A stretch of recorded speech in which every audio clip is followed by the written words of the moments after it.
ایک بندہ ساری زندگی ڈاکے مارتے مارتے بوڑھا ہو گیا۔ اس نے ہمیشہ چوری کر کے کھانا صحیح سمجھا۔ اس کی زندگی میں ڈاکے مارنے کے علاوہ کوئی اور دوسرا سہارا نہیں تھا۔ یہ ڈاکے مار مار کر اپنی زندگی کو چلا رہا تھا۔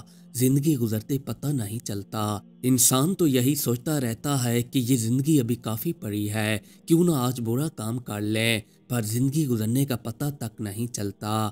بڑھاپا آ کر آپ کو گھیر لیتا ہے۔ اس کی بھی زندگی اب بڑھاپے کی طرف تیزی سے چلی جا رہی تھی۔ یہ کافی بوڑھا ہو چکا تھا۔ اس نے سوچا کہ اب میں چوری چکاری تو کر نہیں سکتا، تو کیوں نہ کوئی ایسا طریقہ اپنایا جائے جس سے باقی زندگی سکون سے گزر جائے۔ پھر اس نے روزانہ نماز پڑھنا شروع کر دی۔ یہ مسجد کے اندر 5 وقت کی نماز پڑھنے لگا۔ نماز کے بعد یہ تسبیح پکڑ کر مسجد کے ایک کونے میں بیٹھ جایا کرتا تھا۔ آتے جاتے لوگ بھی دیکھتے کہ یہ بندہ کافی پرہیزگار اور متقی ہے، جو ہمیشہ ذکر الہی میں لگا رہتا ہے۔ آہستہ آہستہ اس کا نام علاقے کے اندر پھیلنے لگا۔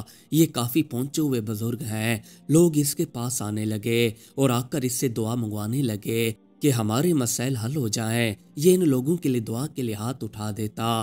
جب لوگ جانے لگتے تو اسے نذرانے کے طور پر پیسے دے جاتے تھے، جس سے اس کی مالی امداد بھی ہو جاتی تھی۔ اسی طرح اس کا نام دور دور تک پھیلنے لگا کہ فلاں جگہ پر اللہ والے رہتے ہیں۔ لوگ بھی اس کے پاس چلے آتے تھے تاکہ اس کے پاس جا کر دعا منگوا لیں۔ ایک علاقے کے اندر 2 نوجوان لڑکے رہتے تھے۔ انہوں نے سوچا کہ کیوں نہ اس بزرگ کے پاس جا کر ان کی صحبت میں رہ کر علم حاصل کیا جائے۔ ان دونوں نے مکمل طور پر ارادہ کر لیا کہ ان بزرگ کے پاس جا کر کچھ حاصل کرتے ہیں۔ دور دراز کا سفر کر کے یہ ان بزرگ کے پاس چلے آئے اور آ کر ان سے کہنے لگے کہ ہم آپ کی بزرگی میں رہنا چاہتے ہیں۔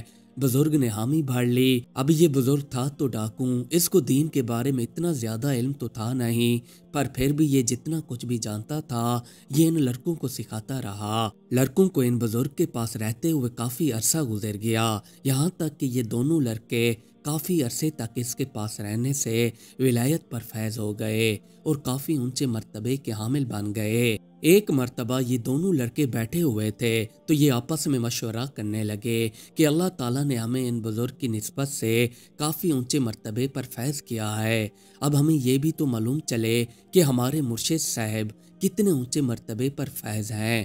ان دونوں نے مراقبہ میں بیٹھ کر اپنے مرشد کا مرتبہ دیکھنے کی کوشش کی تو انہیں دور دور تک بھی اپنے مرشد کا کوئی بھی مرتبہ دکھائی نہیں دیا۔ یہ دونوں کافی حیران ہوئے کہ ہمیں ہمارے مرشد کا دور دور تک بھی مرتبہ دکھائی نہیں دے رہا، آخر کیا معاملہ ہوگا۔ اب یہ کافی گہری سوچ میں تھے، پر ان دونوں کو یہ تو معلوم تھا نہیں کہ یہ پہلے سے ڈاکو تھا، اس کا جب مرتبہ تھا نہیں تو دکھائی کیا دیتا، پر پھر بھی یہ دونوں اپنے مرشد سے دل برداشتہ نہیں ہوئے اور یہ آپس میں ایک دوسرے سے کہنے لگے کہ ہمارے مرشد کا مرتبہ اتنا اونچا ہے کہ ہم جیسوں کو دکھائی نہیں دے رہا۔ پھر ان دونوں نے آپس میں فیصلہ کیا کہ کیوں نہ اپنے مرشد کے پاس جا کر ہی ان سے پوچھ لیں۔ پھر یہ دونوں اپنے مرشد کے پاس چلے آئے اور آ کر انہوں نے بزرگ سے کہا کہ ہم نے مراقبہ میں بیٹھ کر آپ کا مرتبہ دیکھنے کی کوشش کی ہے، پر آپ کا مرتبہ اتنا اونچا ہے کہ ہم جیسوں کو دکھائی نہیں دیا، آخر کیا وجہ ہے کہ آپ کو اتنا اونچا مقام ملا ہے۔ جب اس ڈاکو بزرگ نے ان دونوں لڑکوں کی یہ بات سنی تو زور زور سے رونے لگا اور کہنے لگا کہ ہائے، میں نے اپنی زندگی کو تباہ کر دیا۔ میں 2 نمبری والے طریقے پر چل کر اپنی ساری زندگی گزارتا رہا ہوں، یہاں تک کہ اب میں بوڑھا ہو گیا ہوں۔ اب میں آپ کو اپنی حقیقت بتاتا ہوں، مجھے کھانے پینے کا کوئی ذریعہ نظر نہیں آ رہا تھا، اس لیے میں نے سوچا کہ کیوں نہ مسجد کے اندر جا کر بیٹھ جاؤں اور لوگوں سے طیف حاصل کر کے اپنی زندگی چلا سکوں۔ اسی طریقے پر چل کر میں یہاں پر آ کر اپنی زندگی چلا رہا تھا تو آپ دونوں آ گئے۔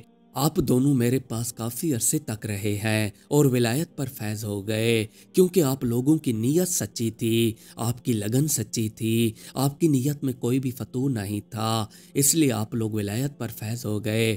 پر میری نیت سچی نہیں تھی، میری نیت میں خرابی تھی، اس لیے میں ولایت پر فیض نہیں ہو سکا۔